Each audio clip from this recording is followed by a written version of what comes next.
Good evening. It is now day 13. Lucky me. Now, today was a bit of a turning point overall, actually, with both pieces. But quickly, before that, I posted a short this morning, though it was filmed in landscape, so it's actually under my regular videos.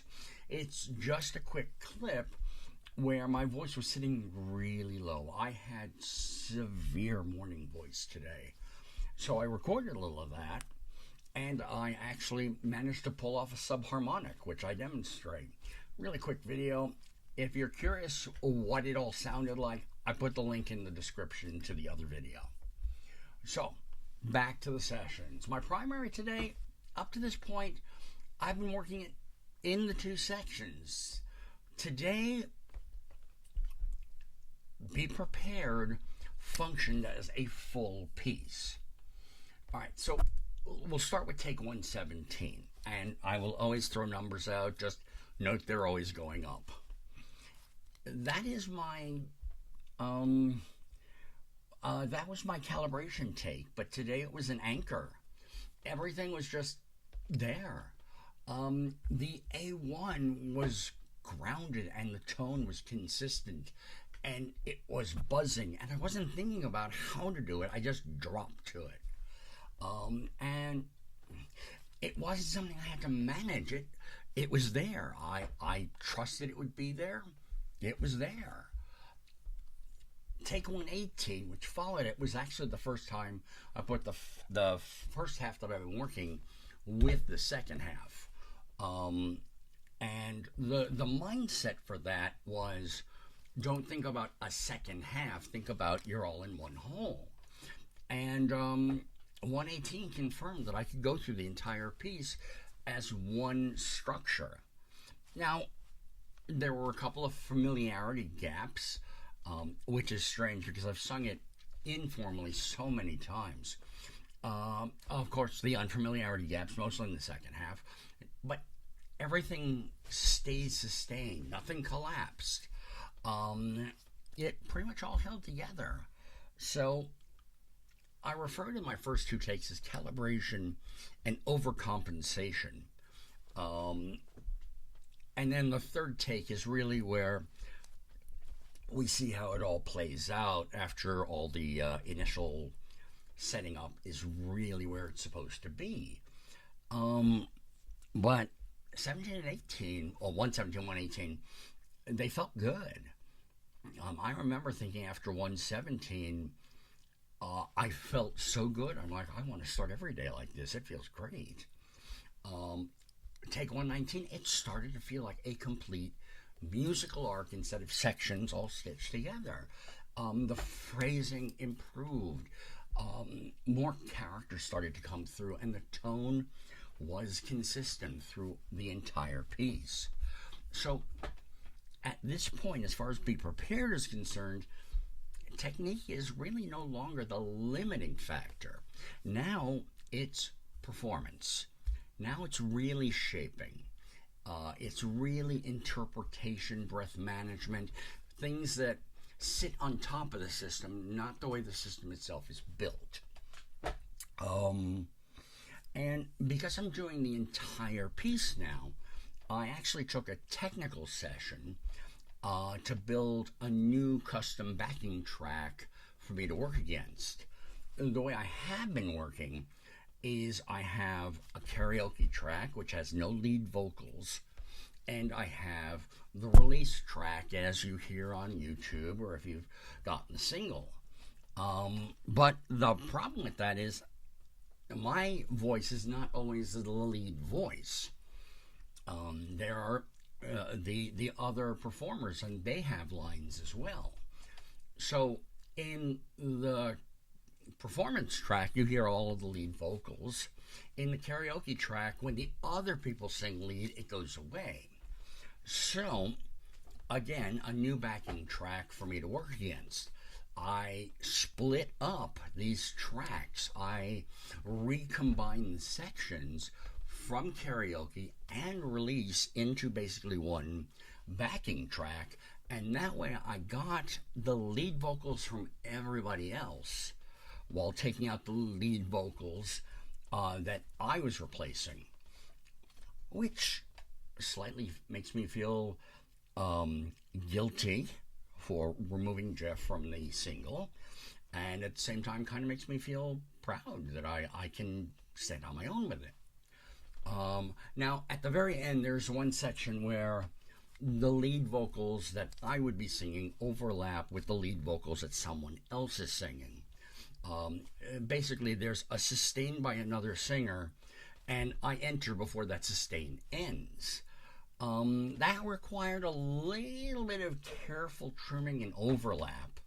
The idea is to put a crossfade in, but the trimming was so nice that you don't notice the lingering lead vocals that I'm trying to cut out.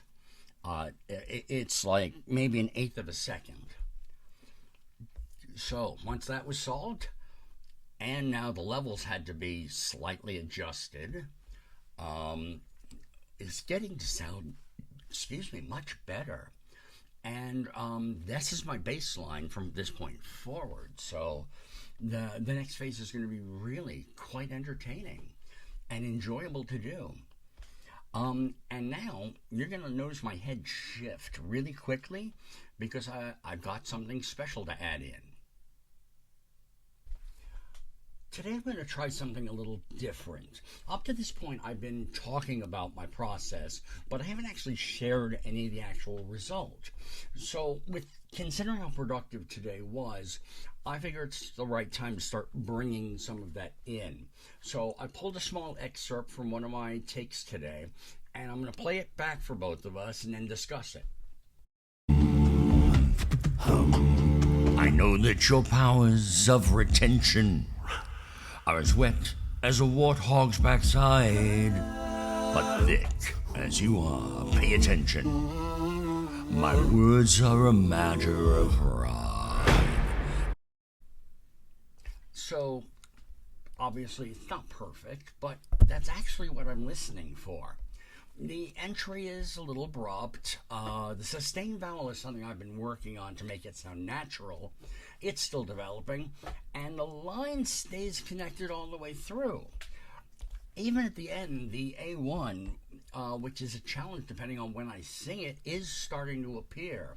It's not fully there yet, but it's beginning to come in without everything else dropping out.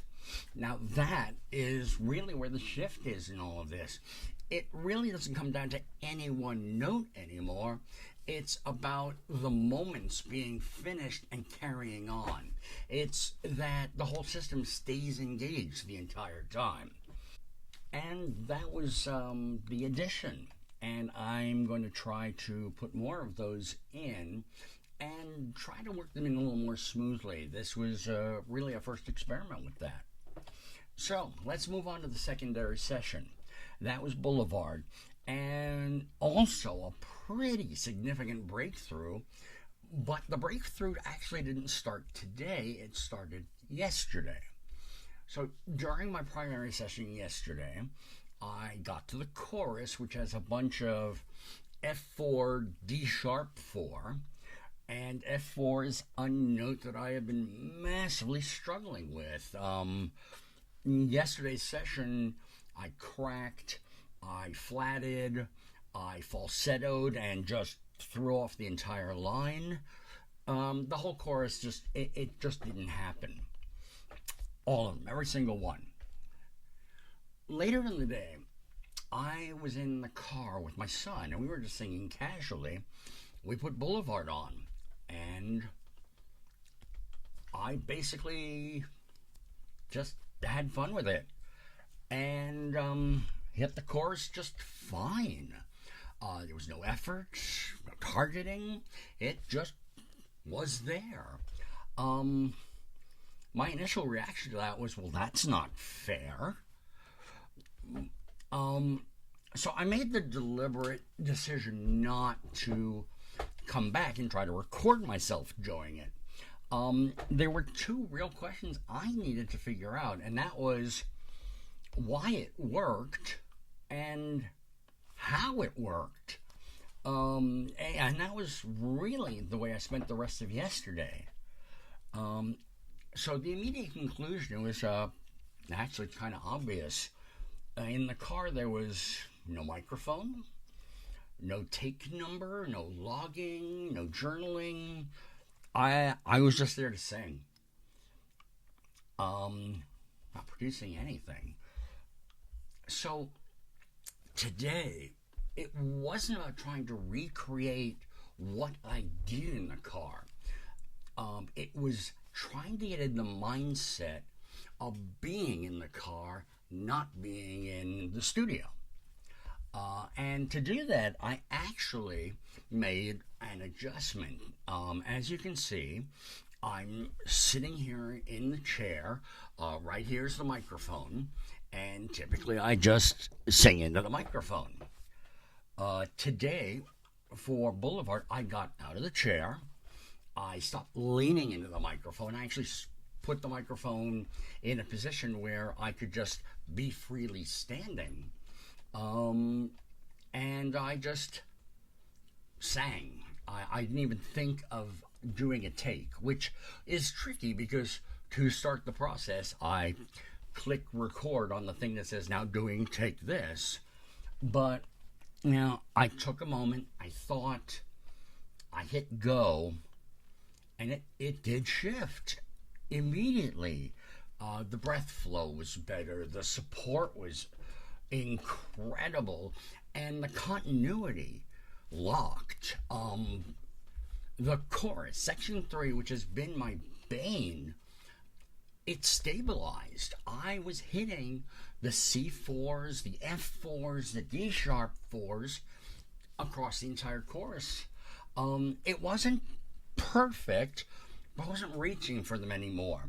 So what I mean by it wasn't perfect is while they were just there, they did feel punched a little, which is sort of a double-edged blade in this piece. In general, you don't want to punch a note because it sort of feels uneven. But the way this specific piece is written, there is a little punch to each line of the chorus. And it's just finding that balancing point. So, obviously, section 1 and section 2 greatly improved with standing up. Tone was more consistent, support reliable. Everything was moving into refinement. One of the things I did with section 2, which is where I sing a verse down an octave, I walk this down here. I actually tried to back off the way I was singing it in as much as the tone. Because I, after listening to it 40, 50 times, felt like the tone was feeling manufactured and dark. And what I tried to do was really get to my own natural tone. I figured I can't start from a decoration. I need to start playing and then figure out how to decorate what I have. And it was definitely a more natural sound, but not consistent. The color was a little all over the place, but I could hear much more natural. I could feel better ways to take that. And then one of the top points of today was in my final Boulevard take.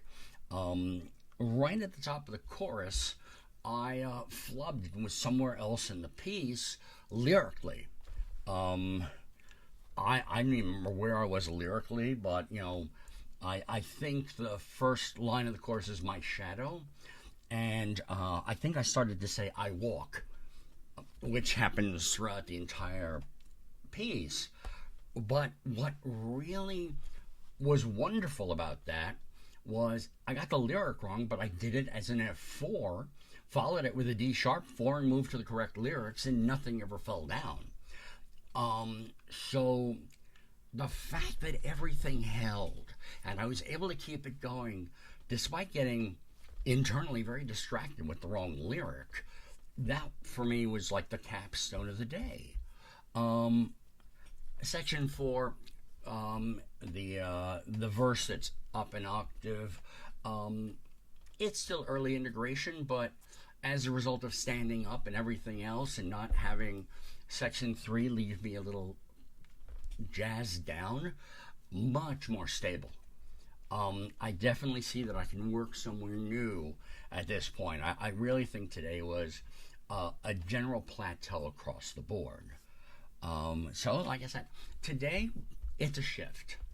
I don't think I'm solving structural problems anymore. I'm at the stage now where instead of manufacturing the system, I am tweaking how the system behaves in context of what it's producing. How do the phrases carry? What is the color? It is now getting into the theatrical rather than the performative. At some point, I will post a full later copy of what I'm doing, and I will hold my breath and paste one of my earliest ones so you can hear the development. So here it is. When the system's working, the goal isn't to work on it, it's to trust it. And that's what I did today. Was I just assumed everything would work, and I let it go, and I just got into the music, and that worked. And once the trust was there, the mistakes didn't break up what I was doing. They were just part of it. And having done stage performance all through my undergraduate, partially through my graduate, high school, community, I am used to the concept of, well, that line didn't come out right, keep going. But if I don't know how to read a line, that's something entirely different. So Plateau today, really good. Looking forward to what comes next. Hope you get a chance to check out the short. And it was good to put some singing actually on the journal today. That wraps it up for day 13. So triskaidekaphobics can relax. And I will definitely be back tomorrow with day 14. As always, thank you for those who have subscribed. Thank you for those discovering the channel or sharing it about. Comments and likes are always welcome. And until tomorrow, later.